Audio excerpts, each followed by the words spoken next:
Hey guys, just to give you a little bit of a update, I'm going to be starting a pretty significant stove restoration starting probably next week. I'm going to be posting a few more wash videos of my old Frigidaire, and I'm going to actually do a quick restoration video on this.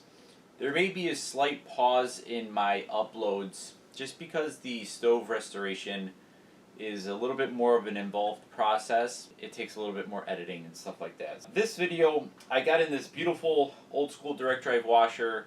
It's really clean underneath. I'm gonna do my full, certified Eugene refurbishment. I'm gonna change the clutch, the coupling, and do a pretty thorough cleaning with this. And I'm gonna do it all in a time lapse, so it should be a pretty quick thing. So just so you guys can see what I do to give it a full kind of refurbishment. Enjoy this video, and like I said, there might be a pause next week with my uploads, but it's only because I'm working on a vintage stove restoration, and it just might be a little bit more difficult for me to upload them on time, but I will be uploading them, so stay tuned.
you.